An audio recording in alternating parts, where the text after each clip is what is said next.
മനുഷ്യന് കിട്ടിയ ഏറ്റവും വലിയ അനുഗ്രഹമാണ് ഉറക്കം. വീടില്ലാതെ, വസ്ത്രമില്ലാതെ, എന്തിന് ഭക്ഷണം പോലും ഇല്ലാതെ കുറച്ചു ദിവസത്തേക്കെങ്കിലും നമുക്ക് ജീവിക്കാനാവും. എന്നാൽ ഉറക്കമില്ലാതെ എത്ര ദിവസം തള്ളി നീക്കാൻ നമുക്ക് കഴിയും?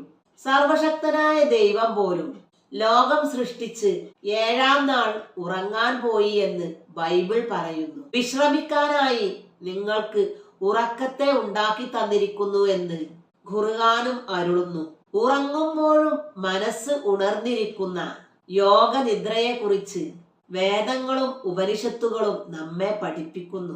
മരണത്തിന്റെ കസിനാണ് ഉറക്കമെന്ന് ശാസ്ത്രം വിശ്വസിക്കുന്നു. എല്ലാവിധ രോഗങ്ങൾക്കുമുള്ള ഒറ്റമൂലി ഉറക്കമാണെന്നും അത് നമ്മെ ഉണർത്തുന്നു. ഏത് രോഗം ചെന്ന് പറഞ്ഞാലും ഡോക്ടർ ഉടനെ ചോദിക്കുന്ന ഒരു ചോദ്യമുണ്ട്: ഉറക്കം എങ്ങനെ? മനോരോഗ ചികിത്സയിലും ഉറക്കത്തിന് സുപ്രധാന പങ്കുണ്ട്. ഉറക്ക ഗുളികകളില്ലാത്ത മനോരോഗ ചികിത്സയെ കുറിച്ച് ഇന്നും നമുക്ക് സങ്കല്പിക്കാനാവില്ല. ആയുർവേദത്തിലെ നെല്ലിക്കാത്തളം വെക്കൽ പോലും രോഗിക്ക് നല്ല ഉറക്കം കിട്ടാനാണ്. ഇങ്ങനെയെല്ലാമുള്ള ഉറക്കം ആരാണ് ആഗ്രഹിക്കാത്തത്? തീരുമാനിക്കാൻ വരട്ടെ. ഉറക്കത്തെ പേടിക്കുന്നവരും നമ്മുടെ കൂട്ടത്തിലുണ്ട്. ഉറങ്ങാൻ അവർക്ക് പേടിയാണ്. തിരിഞ്ഞും മറിഞ്ഞും കിടന്ന് ഒരുവിധം അവർ നേരം വെളുപ്പിക്കുകയാണ്. ഉറക്കത്തിൽ അവർക്ക് എന്തെങ്കിലും സംഭവിച്ചാലോ എന്നാണ് അവരുടെ പേടി. താൻ ഉറങ്ങിയാൽ വീട്ടിൽ കള്ളൻ കയറുമോ? പോർച്ചിൽ നിർത്തിയിട്ടിരിക്കുന്ന കാറ് ആരെങ്കിലും തട്ടിയെടുക്കുമോ?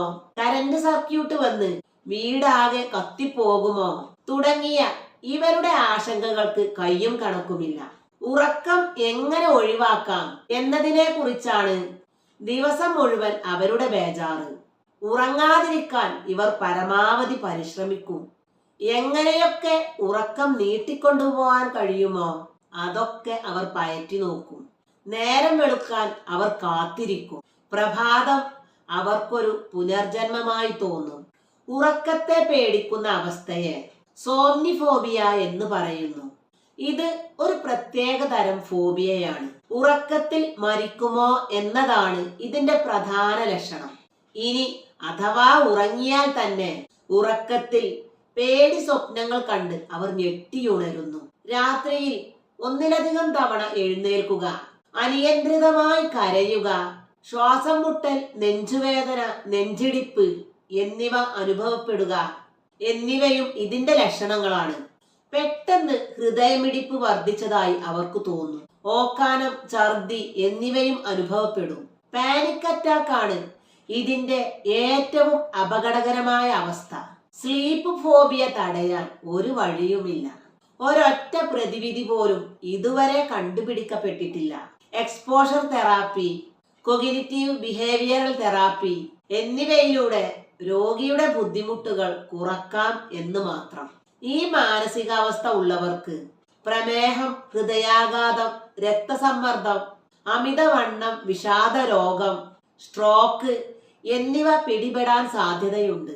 സ്ലീപ്പ് ഫോബിയ, ഹിപ്നോഫോബിയ, ക്ലിനോഫോബിയ എന്ന പേരുകളിലും അറിയപ്പെടുന്നത് ഈ രോഗം തന്നെ. ഒന്ന് ഓർത്തു നോക്കൂ, എത്ര സങ്കടകരമാണ് ഇക്കൂട്ടരുടെ കാര്യം. ലോകം മുഴുവൻ വിശ്രമിക്കാൻ വേണ്ടി പോകുമ്പോൾ അവർ മാത്രം ഉണർന്നിരിക്കുക. എല്ലാവർക്കും ആശ്വാസമായ ഉറക്കത്തെ പേടിക്കേണ്ടി വരിക. ഇതിൽ പരം ദയനീയ അവസ്ഥ ഒരു മനുഷ്യന് എന്തുണ്ട്? ഉറക്കം എല്ലാ അസുഖങ്ങൾക്കുമുള്ള സിദ്ധൌഷധം. എന്നാൽ ആ ഔഷധം തന്നെ വിഷമായാൽ, കുറുന്തോട്ടിക്ക് തന്നെ വാദം പിടിച്ചാൽ എന്ത് ചെയ്യും?